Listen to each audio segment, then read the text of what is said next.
పట్టాదారు పాస్ పుస్తకం మీద బలవంతంగా ఆయన ఫోటో వేసుకునే పరిస్థితి వచ్చాడు. ఇప్పుడు రికార్డులు ఆయనే రాస్తాడు. ఆయన రికార్డు మారిస్తే మీరు గోయిందా గోయింద గింజుకోవాలి. నేను అందుకే ఒకే మాట చెప్పాను, ప్రభుత్వం సరే నువ్వు తీసుకొచ్చిన చట్టం ఏపీ ల్యాండ్ సీలింగ్ యాక్ట్ ఏదైతే భూరక్షణ యాక్ట్ ఉందో దీన్ని రద్దు చేసే బాధ్యత నేను తీసుకుంటానని మీ అందరికీ హామీ ఇస్తున్నా. మీ భూములకు రక్షణగా నేను ఉంటాను. పోలీసులకు హామీ ఇస్తున్నా, మళ్లీ మీకు ఇబ్బందులుండవు. మీరు కూడా ప్రజాస్వామ్యాన్ని కాపాడండి. ఈ దుర్మార్గుడి చేతుల్లో రాష్ట్రాన్ని బలిదీయద్దండి. మీ పిల్లలు ఇక్కడే ఉన్నారు, మీ కుటుంబం ఇక్కడే ఉంది. ఈ గుంతల రోడ్లలో మీరు తిరగాలి, చాలని జీవితంతో బాధపడాలి. ధరల పెరుగుదలతో సమస్యలతో మీరు అతలాకుతలం అవుతున్నారు. జాగ్రత్తగా ఉండమని మిమ్మల్ని కోరుతున్నా. ఈ ప్రాంతంలో చాలా సమస్యలున్నాయి. డెల్టా ప్రాంతమైన ఏమూరులో సాగునీటి సమస్యలున్నాయి. సముద్రం బ్యాక్ వాటర్ కారణంగా భూములన్నీ ఉప్పుమయమైపోతున్నాయి. సముద్రం నుంచి బ్యాక్ వాటర్ రాకుండా చెక్ డ్యాములు కట్టాలని చెప్పి కోరారు.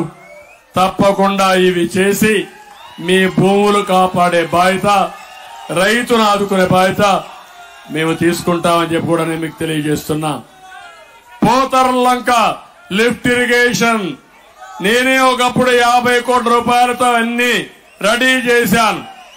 ఏం తమ్ముళ్ళు ఇప్పుడు పనిచేస్తా ఉందా?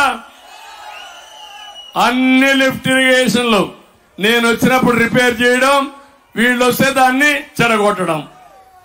ఈ రోజు మీదే కాదు రాష్ట్రం అంతా అయ్యే పరిస్థితి వచ్చింది. నేను ఒకటే మీ అందరికీ హామీ ఇస్తున్నా, తప్పకుండా నేను వస్తాను. పని చేయించే బాధ్యత, నీళ్లు ఇచ్చే బాధ్యత మేము తీసుకుంటాం. ఇక్కడ పొలాలకు సంబంధించి శాశ్వత పట్టాలు ఇవ్వాలని డిమాండ్ ఉంది. దీన్ని కూడా పరిష్కారం చేస్తాం. ఇక్కడ దళిత కాలనీలు రోడ్లు వేయించిన ఘనత కూడా మన ఆనంద్ బాబుది. ఈ తర్వాత ఒక్క రోడ్డు వేశారా లేదా మీరే ఆలోచించుకోండి. నరకానికి రహదారులకు అడ్డాగా ఈ వేమూరు రోడ్లు తయారైపోయినాయి. ఆ రోడ్ల మీద పోతే గర్భిణీ స్త్రీలు హాస్పిటల్ కూడా అవసరంలా మధ్యలోనే డెలివరీ అయిపోతుంది. అలాంటి అధ్వానమైన పరిస్థితిలో ఉన్నాం. ఇది తప్పకుండా మళ్ళా ఇప్పుడు ఒక ఆయన మొన్నటి వరకు ఉన్నాడు, ఒక మంత్రిగా వెలగబెట్టాడు మేరుగా. ఇప్పుడు ఇక్కడ లేడు, వస్తా ఆయన కథ కూడా. ఇక్కడ ఆసుపత్రుల్లో కూడా సౌకర్యాలు లేవు, అవన్నీ చేస్తాం. తమలో ఇప్పుడు నేను ఒక విషయం అడుగుతున్నా. మేరుగా నాగార్జున అంటే రెడ్ కార్పెట్ వేసి పెద్ద స్టేజ్ కట్టి తుఫాను బాధితుల్ని వరదను చూస్తున్నాడు. ఎప్పుడో పొలంలో అడుగు పెట్టిన వ్యక్తి ముఖ్యమంత్రి. మీరు కష్టాల్లో ఉంటే మాట్లాడి పరామర్శించిన వ్యక్తి ముఖ్యమంత్రి. ఈ రోజు ఓటు కోసం ఒకప్పుడు నెత్తిన చెయ్యి పెట్టాడు, ముద్దులు పెట్టాడు,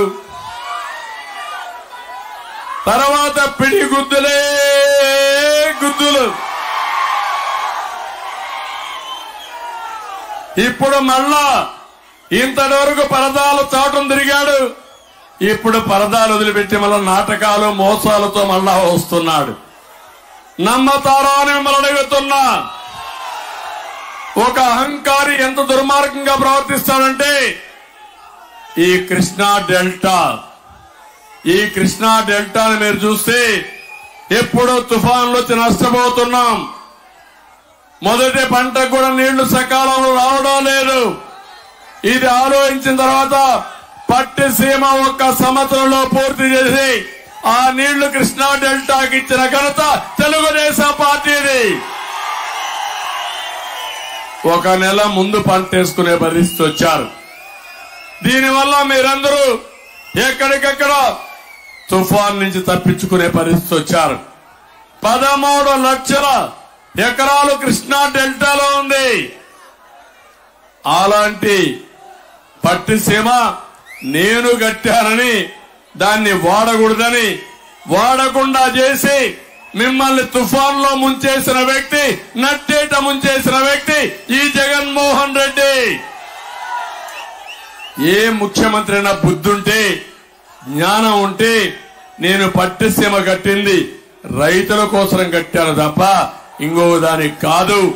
దాన్ని ఉపయోగించాలంటే మీరు ఆలోచించాలి. ఏదైతే మీరందరూ చూశారు, ప్రజా వేదిక కూల్చివేతతో ప్రారంభించినటువంటి విధ్వంసం పట్టిసీమను కూడా ఉపయోగించుకోకుండా ముందుకు పోయే పరిస్థితికి వచ్చాడు. అందుకే ఇంకో పక్క పోలవరం పూర్తి చేసి నదుల అనుసంధానం చేసి 2 పంటలకు కాదు, గుంటూరు జిల్లాలో 3 పంటలకు నీళ్లు ఇచ్చే అవకాశం వస్తుంది. 72% పూర్తి చేశాం.